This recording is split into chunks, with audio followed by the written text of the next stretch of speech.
Hello friends, જય શ્રી કૃષ્ણ. મારા કિચનમાં તમારું સ્વાગત છે. આજે આપણે બનાવીશું ઘઉંના લોટની ચકરી. એકદમ ક્રિસ્પી અને ખાવામાં ફરસી. ઘણી વખત ચકરીને તળતી વખતે તે તૂટી જાય છે અથવા તો તેલને એબ્ઝોર્બ કરે છે, પણ આજે આપણે એવી પરફેક્ટ ચકરી બનાવીશું ને કે તમે પહેલી વાર બનાવતા હશો ને તો પણ એકદમ ક્રિસ્પી અને ફરસી અને વડીલો ખાઈ શકે તેવી તૈયાર થશે. તો ચલો રેસીપી સ્ટાર્ટ કરીએ. રેસીપી સ્ટાર્ટ કર્યા પહેલાં જો તમને મારી રેસીપી ગમતી હોય ને હજુ સુધી ચેનલને સબસ્ક્રાઈબ ના કરી હોય તો પ્લીઝ સબસ્ક્રાઈબ કરજો અને બાજુમાં આપેલ બેલ આઇકન પ્રેસ કરજો એટલે નવી નવી રેસીપીના નોટિફિકેશન મળતા રહે. વાળના તમામ પ્રકારના પ્રશ્નો સોલ્વ કરતું 42 જડીબુટ્ટીઓથી બનાવેલું ઔષધિ તેલ, જે અમે લોકો જાતે જ ઘરે તૈયાર કરીએ છીએ, કોઈ પણ કેમિકલ્સના ઉપયોગ વગર, બિલકુલ નેચરલ છે. 42 જડીબુટ્ટીઓ ભેગી કરીને લોખંડની કડાઈમાં ઔષધિ તેલ તૈયાર કરવામાં આવે છે.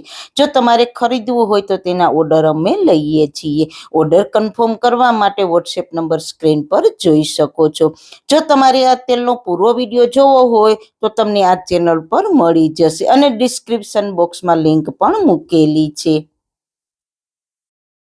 સૌથી પહેલા ક્રિસ્પી ચકરી બનાવવા માટે આપણે પહેલા લોટને બાફવાનો છે. તો તેના માટે આપણે કોટનનું કપડું લેવાનું, તેમાં 4 કપ ઘઉંનો રોટલી બનાવવામાં વાપરતા હોઈએ તે લોટ લીધો છે. વજનમાં જોઈએ તો 350 ગ્રામ જેટલો છે. હવે કપડાને બધી જ બાજુથી ભેગું કરીને તેમાં આ રીતના ગાંઠ વાળી લઈએ. પછી આ લોટને આપણે સ્ટીમ કરવાનો છે. તો સ્ટીમ કરવા માટે મેં સ્ટીમરમાં પહેલાથી જ 4 કપ પાણી ગરમ કરી લીધું છે. તો સ્ટીમરમાં કાણાવાળી પ્લેટ રાખીને તેના પર લોટને રાખીને ઢાંકણ બંધ કરીને લોટને ગેસની હાઈ ફ્લેમ પર 20 મિનિટ સ્ટીમ કરી લઈએ. 20 મિનિટ થઈ ગઈ છે તો ગેસની ફ્લેમ બંધ કરીને સ્ટીમરનું ઢાંકણ ખોલીને લોટને જોઈએ તો લોટ આ રીતના એકદમ બાઇન્ડ થઈને કઠણ થઈ ગયો છે, એટલે કે તે સારી રીતના સ્ટીમ થઈ ગયો છે. તો હવે તેને સ્ટીમરમાંથી કાઢી લઈએ. હવે ગાંઠ ખોલીને જોઈએ તો સરસ બાઇન્ડિંગ થઈને તૈયાર થયો છે. તો તેને કપડામાંથી અલગ કરી લઈએ અને હવે હાથથી તેના આ રીતે મોટા પીસ કરી લઈએ.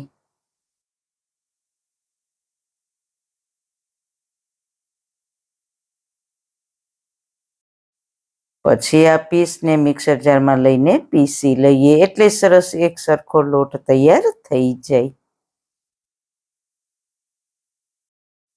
તો તમે જોઈ શકો છો આપણો લોટ સરસ પીસાઈ ગયો છે. હવે તેને ચાળણા વડે ચાળી લઈએ. લોટને ચાળવાથી લોટને પીસતી વખતે લોટના કોઈ મોટા કણ રહી ગયા હશે તો તે ચડાઈને અલગ થઈ જશે. હવે ચકરીમાં ઉમેરવાની આદુ મરચાંની પેસ્ટ તૈયાર કરવાની છે. તો અહીંયા મેં 2 થી 3 લીલા તીખા મરચાંના ટુકડા લીધા છે, સાથે 1 ઇંચ જેટલા આદુના ટુકડા લીધા છે. હવે બંને વસ્તુ સારી રીતના પીસાઈ જાય તેના માટે ફક્ત 1 ટેબલ સ્પૂન જેટલું પાણી એડ કરીને તેને સારી રીતના પીસી લઈએ. તો આપણા આદુ મરચાં પીસાઈને આ રીતના પેસ્ટ તૈયાર થઈ ગઈ છે. આપણે તેને અધકચરી નથી રાખવાની, નહીંતર ચકરી બનાવતી વખતે તે સંચામાં અટવાઈ જશે. હવે પીસાયેલી પેસ્ટને લોટમાં ઉમેરી દઈએ. સાથે મેં 3 ચમચી જેટલા તલ લીધા છે. મસાલામાં અડધી ચમચી હળદર પાવડર, 2 ચમચી કાશ્મીરી લાલ મરચું પાવડર. કાશ્મીરી લાલ મરચાંથી ચકરીનો કલર ખૂબ જ સરસ આવશે. અડધી ચમચી હિંગ, સ્વાદ અનુસાર મીઠું ઉમેરીશું અને મોણ માટે ફક્ત 1 ચમચી જેટલું તેલ લીધું છે. હવે બધી જ સામગ્રીને સારી રીતના મિક્સ કરી લઈએ. આ ચકરી આપણે ઘઉંના લોટની બનાવીએ છીએ એટલે લોટને બાફીને એકદમ સરસ હલકો કરી લીધો છે. એટલા માટે મોણનું માપ ખૂબ જ ઓછું રાખવાનું છે. જો તેલનું મોણ લોટમાં વધારે પડતું આપશું તો ચકરીને તળતી વખતે તે તેલમાં છૂટી પડી જશે અથવા તો તેલ એબ્ઝોર્બ કરી લેશે. તો બધા જ મસાલા સારી રીતના મિક્સ થઈ ગયા છે. હવે અહીંયા મેં છાશનો ઉપયોગ કર્યો છે. તમે છાશની જગ્યાએ પોણો કપ એટલે કે 3/4 કપ દહીંનો પણ ઉપયોગ કરી શકો છો. તેને થોડી થોડી નાખતા જઈને મીડિયમ સોફ્ટ લોટ બાંધી લઈએ.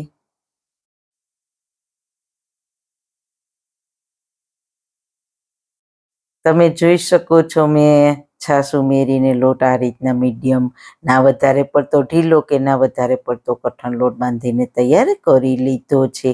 તો આ રીતના લોટ બાંધવામાં મારે 2 કપમાં આટલી છાશ વધી છે, બાકીની છાશની જરૂર પડી છે. હવે આ તૈયાર થયેલા લોટને આપણે જરા પણ રેસ્ટ નથી આપવાનો, તો તેમાંથી ફટાફટ ચકરી બનાવવા માટે થોડો લોટ હાથમાં લઈને તેને પિત્તળના સંચામાં મૂકવા માટે આ રીતના લાંબો લુવો વાળી લઈએ.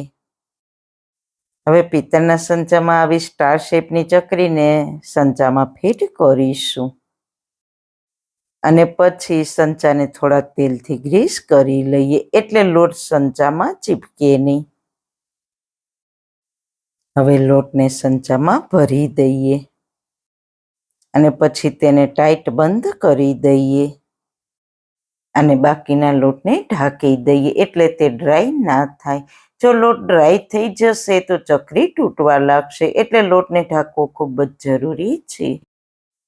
હવે ચકરીને પાડવા માટે આપણે પ્લેટને ઊંધી કરીને તેના પર ચકરી પાડીશું. સંચાને આ રીતે રાઉન્ડ શેપમાં ફેરવતા જઈને ચકરીને તૈયાર કરી લઈએ. હવે રિવર્સ સાઈડ ફેરવીને લોટને કટ કરીને ચકરીનો શેપ આપી દઈએ અને શરૂઆતના અને પાછળના લોટને આ રીતે થોડા દબાવી દઈએ, એટલે ચકરી સારી રીતના સીલ થઈ જાય અને તેલમાં જરા પણ ખુલે નહીં.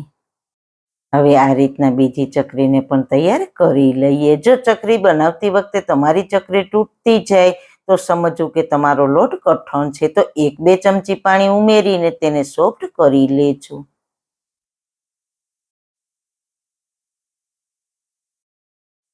તો મેં 5 ચકરી તૈયાર કરી લીધી છે, તો તેને તળી લઈએ. બાકીની તૈયાર કરતા જઈશું અને તળતા જઈશું. ચકરીને તળવા માટે પહેલાથી તેલ ગરમ કરી લીધું છે, તો તેલ ગરમ થયું છે કે નહીં તે ચેક કરવા માટે તેલમાં થોડા લોટને નાખીને જોઈ લઈએ. તો તમે જોઈ શકો છો લોટ તરત જ ઉપર આવે છે, એટલે કે તેલ આપણું ચકરી તળવા માટે પરફેક્ટ છે. ચકરી તળતી વખતે શરૂઆતમાં ગેસની ફ્લેમ હાઈ જ રાખીશું. જો મીડિયમ કે લો ફ્લેમ રાખીશું તો ચકરી તેલમાં ખુલ્લી પડી જશે. તો હવે ગરમ તેલમાં આ રીતે તવેથાની મદદથી મૂકતા જઈશું. તમે જોઈ શકો છો થોડી જ વારમાં ચકરી ઉપર આવી ગઈ છે, પણ તેને પલટાવવાની ઉતાવળ નથી કરવાની. થોડી વાર તળાઈ પછી તેની સાઈડ ચેન્જ કરીશું. લગભગ અડધી મિનિટ જેવું થયું છે અને ચકરીએ એકદમ સારી રીતના શેપ લઈ લીધો છે. તો હવે ગેસની ફ્લેમ મીડિયમ કરી દઈશું અને પછી તેને ચમચીની મદદથી હળવે હળવે સાઈડ ચેન્જ કરીશું અને ક્રિસ્પી થાય ત્યાં સુધી તળીશું. તો લગભગ ચકરીને તળાતા 5 થી 6 મિનિટ જેવું થયું છે અને તેમાં બબલ્સ પણ ઓછા થઈ ગયા છે અને તેનો કલર સરસ ગોલ્ડન બ્રાઉન અને ક્રિસ્પી થઈ ગઈ છે. તો હવે તળાયેલી ચકરીને જારામાં લઈ લઈએ, એટલે વધારાનું બધું જ તેલ નીતરી જાય. તો આપણી એકદમ ક્રિસ્પી અને ફરસી ઘઉંના લોટની ચકરી તૈયાર છે. તો જોતા જ ખાવાનું મન થઈ જાય તેવી બની છે ને. બાકી તો ગરમ ગરમ ચકરીને સર્વિંગ પ્લેટમાં સર્વ કરીશું.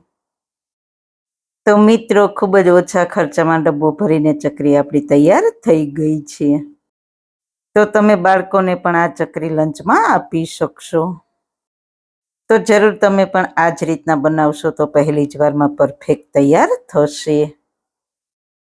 તો મિત્રો તમને આજની રેસીપી કેવી લાગી? જો સારી લાગી હોય તો તમારા ફ્રેન્ડ્સ ફેમિલીમાં શેર કરજો ને મારી ચેનલ પર નવા છો તો મારી ચેનલને સબસ્ક્રાઈબ કરજો.